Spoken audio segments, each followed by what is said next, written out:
মই এজনী নাৰ্ছে কৈছোঁ।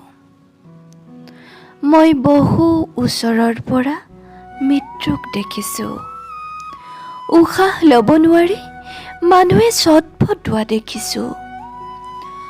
সতীৰ্থ ডাক্তৰ নাৰ্ছক মই হেৰুৱাইছোঁ।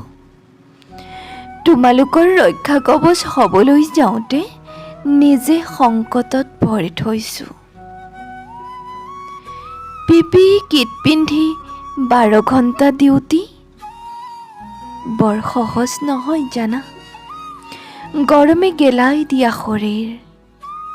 তথাপি কৰ্তব্য আৰু জীয়াই থকাৰ আশা। সোঁতৰা পৰা গাৰ ছাল, তাতো ভক্ষেপ নাই। কিন্তু কি জানা, পৰিয়াল প্ৰিয়জনৰ পৰা ময়ো যে বহু যোজন দূৰ। কোনে কয় এয়া পৃথিৱীৰ অসুখ? প্ৰকৃতিয়ে নানা ৰঙেৰে নিজকে সজাইছে। এয়াতো প্ৰকৃতিৰ মানুহক দিয়া শিকন। ভগৱানৰ সাঁচি ৰখা বিক্ষোভৰ উদগীৰণ। আধুনিকতাৰ পৰাজয় নে জীৱশ্ৰেষ্ঠৰ অহংকাৰৰ পতন মই নাজানো।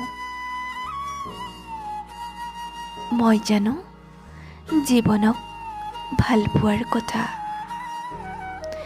তুমিও জীৱনক ভাল পাবলৈ শিকা, প্ৰকৃতিক ভাল পাবলৈ শিকা। প্ৰিয়জনৰ স্পৰ্শ অবিহনে বহুজনে শ্মশান ঘাট পালে। তোমাৰ মোৰ লগত এইটো হ'বলৈ নিদিবা। নিজেও সুস্থ হৈ থাকা আৰু আমাকো জীয়াই থাকিবলৈ দিয়া। মই এজনী নাৰ্ছে কৈছোঁ।